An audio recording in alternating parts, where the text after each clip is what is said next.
What's next for Shedeur Sanders? We'll talk about it on this edition of the Browns Report. But first, while you're here, go ahead and hit that subscribe button. We are absolutely crushing it. Yesterday's video, we gained 123 new subs. So if you want daily content about the Cleveland Browns to know everything that's going on and everything in their quarterback room, go ahead, hit that subscribe button.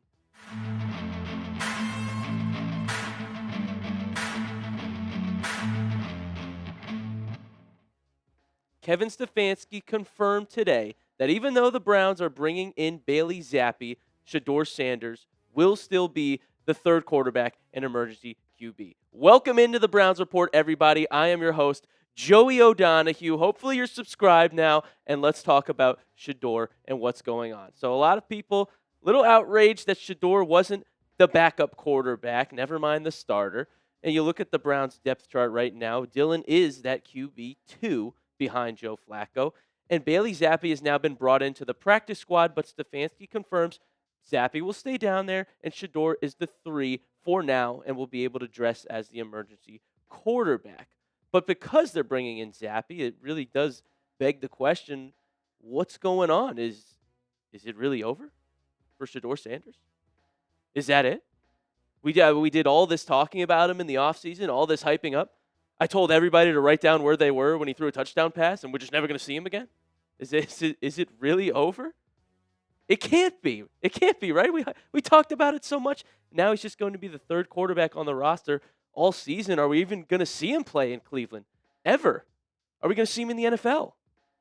After all this talk, I say Shedeur Sanders will eventually get an opportunity in Cleveland. So you'll want to stick around and be subscribed to the Browns Report for that. But I do think eventually they're going to have to turn from old Joe, and it'll be a battle once again between Gabriel and Sanders. And by the way, a reason that everybody was so upset with Sanders being the 3 and not really getting a quote-unquote fair chance is because we were told it was a quarterback competition.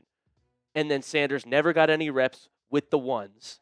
So he also, as we've talked about on the show, didn't really get to play against a good offensive line in preseason. So that's why people were mad, because we were told it was a battle, but Dillon was kind of favored throughout because he was the third-round pick. So I've never really been a fan of it. I still think Shedeur has the higher ceiling. We'll talk about that a little bit more.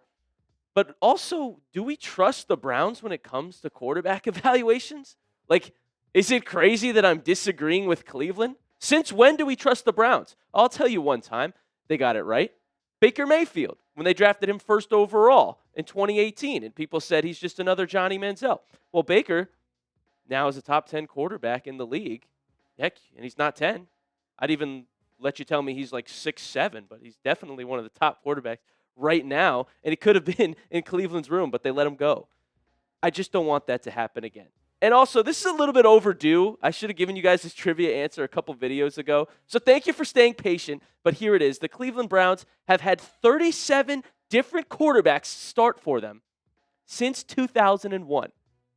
That is a ridiculous number, and it's exactly why I'm being adamant in trying to find the franchise quarterback and giving everybody equal reps to do so. Letting all our quarterbacks cook in training camp and make the right decision. I'm cool with Flacco as the 1, absolutely. But I'm not crazy for thinking Shedeur should be 2 and that he's better than Gabriel. I mean, coming out of college, he was projected to be a first-round pick. In fact, on this very show, we had, before I was here, they were comparing Cam Ward and Shedeur Sanders as the top 2 quarterbacks in the NFL draft. That's what the analysts were saying. That's what the mock draft said. And Shedeur, who threw 37 touchdowns and led the FBS in completion percentage at Colorado. He broke school records there, was an offensive player of the year for his conference. I mean, everything added up that Shedeur and Cam Ward were the 2 best quarterbacks in the draft. And I don't think Sanders fell because of his football ability. It didn't have to do with his talent. I've always been high on Sanders as a high-ceiling player. And I know the game against the Rams is what started to turn some people off, and the haters came back out and said, see, he holds on to the ball too long. He's not good in pocket presence, not good pocket awareness. I disagree. I think it was a bad game. You saw his first game against Carolina. He looked comfortable, poised, and threw 2 perfect touchdown passes. which we didn't see from Gabriel in his first debut. We had one good drive from him. And honestly, like, I'm tired of pretending like Gabriel's better. I'm going to stand on business on my take that Sanders is going to be the more talented quarterback eventually. I told you why. I think he has more upside. I think even though he was pressured constantly and held on to the ball too long against the Rams, he will make bigger plays. I didn't see anything that wowed me from Gabriel. Gabriel makes short throws, intermediate throws, and a lot of them were good, accurate passes to help march down the field methodically. I have nothing against Dillon Gabriel at all, but I'm not going to sit here and say that he's better than Shedeur when I do think that Sanders showed flashes of greatness against Carolina. So I know it's a controversial, polarizing topic, but the reason I get on here and I say it with my whole heart is because I just don't want Cleveland to miss out on a quarterback again. I showed you the graphic. It's been 37 different starting quarterbacks. Seriously, name one time Cleveland has evaluated a quarterback correctly. One time. Besides Baker, who they let walk. I don't want it to happen again. If there's any chance that Shedeur is worth the hype, if there's any chance that Sanders can be a franchise quarterback, I don't want us to be the ones to let him go. Let's be the ones to find out. I want to see him play. I think he will at some point this season, and we can make a real, honest evaluation. Okay? I'm doing this for Cleveland, y'all. I want the Browns to finally get their guy. So tell me in the comments, with the official depth chart, with the quarterback order set, Stefanski confirming Shedeur's the 3, Flacco the 1, Gabriel the 2, do you think the Browns got their quarterback order right? Type Y for yes, type N for no. Do we agree? Some more good news for the Cleveland Browns is their players have voted on the team captains for this year. Stefanski confirmed it, and it's pretty no surprise you're going to like the names that we have on the list. And Cleveland has had a few captains in years past that are the veterans, the best players. Let's get into the list. First, Joel Bitonio named captain. Joe Flacco, also a captain. He was in 2023. Myles Garrett, Denzel Ward, our two best players on defense, maybe our best players overall, Myles for sure.